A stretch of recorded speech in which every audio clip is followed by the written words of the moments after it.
Sarah Barbershop, good enough to join us. We actually had the pleasure to do this a few times with Sarah here in recent years. Sarah, we appreciate the time as always. Thanks. How are you? I'm doing great. How are you? I'd be doing a lot better if the Saints didn't stink and if LSU didn't fire their coach. But such is life when you cover football teams. Let me start with where the Rams are this season. Sean McVay. I mean, Matt Stafford obviously is having a terrific start to the season with a lot of uncertainty with the injury coming into this year. What's sort of the temperature there here through the first half of the season in LA? Yeah, I think it's obviously very positive, but I think I compared a lot where they were at the bye week the last 2 years. They were 3-6 2 years ago, last year 1-4. And so coming out of the bye, you can kind of just feel how different it felt to the players. And even Sean McVay talked about that today. He said this is probably the most pleasant bye week I've had in a little bit. So I think you can kind of feel that in the facility. I'll be curious kind of what the mindset is when we talk to players later today, going into the second half of the season, but just very different from the last 2 years. How is Matt Stafford doing what he's doing right now? I mean, the Rams are third in the league in passing. Yeah, he hasn't thrown an interception in 4 games, and I think with one more game, he ties a career high. Someone asked him about that today, and he was like, are you trying to jinx me? Would you say that about a no-hitter kind of thing? He's playing very well, and I think part of it is Puka Nacua, Devontae Adams. He's got a great receiving core.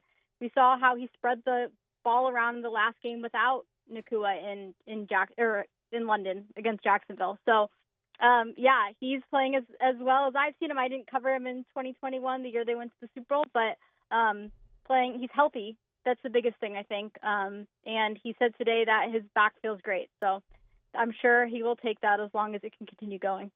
Sarah Barbershop's with us, ESPN. She's on Twitter at Sarah Barbershop. You want to give her a follow. Exactly. Spell it how it sounds. Barshop. The Saints have had some pretty notable injuries. What about LA? What's of note for this weekend? So Sean McVay just said Puka Nacua and Rob Havenstein will be limited in practice today, but he expects them, barring setbacks, to be able to play. Obviously very big for this offense. And then they'll be without Tutu Atwell, their speedy receiver. He went on injured reserve. Sean McVay said today that he basically re-injured, got a hamstring strain in London. And so I think they'll miss him. Good news they showed in London is that even down a receiver, Matthew Stafford had a lot of success still with that group. But I think they will miss Tutu Atwell against the Saints. Did you have fish and chips in London? I did. That was a fun trip. You have to. I mean, it's like it's a rule. Did you have a pint at a pub? I did. I crossed off all the London, I think, touristy things, but it was an excellent trip. Big Ben kids, look, Big Ben.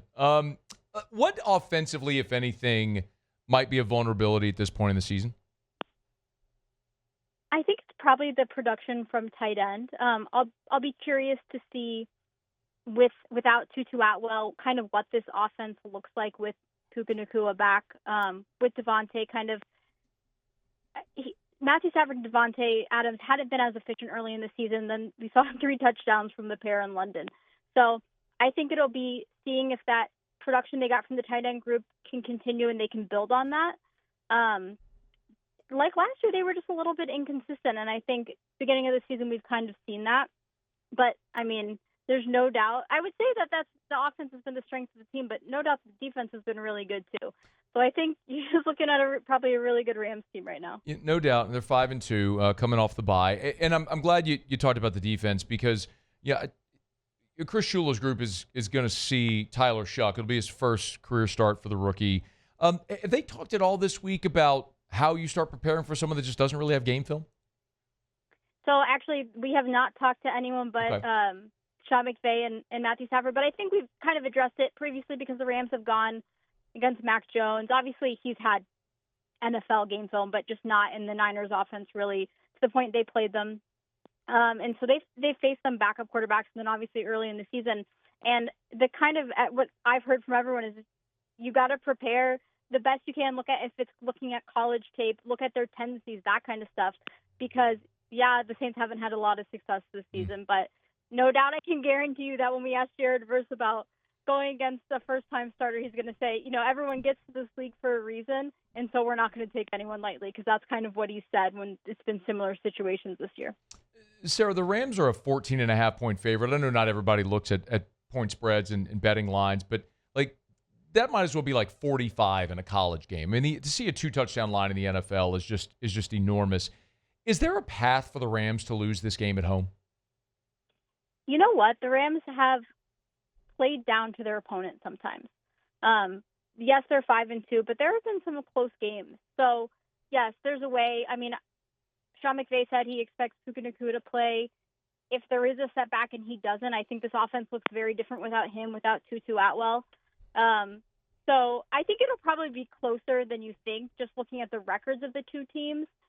But I have been impressed by the way that the Rams have, even when they found themselves in situations this year, maybe some adversity in games where they've kind of been able to hold and come back. Obviously, the game against the Eagles, that wasn't the case. But I think I've seen since that game kind of this group kind of be mentally tough. But it'll be interesting to see whether they do play down to an opponent who has a worse record than them on Sunday, or if it's something where they can keep their foot to the gas. Are the Rams a legitimate Super Bowl contender?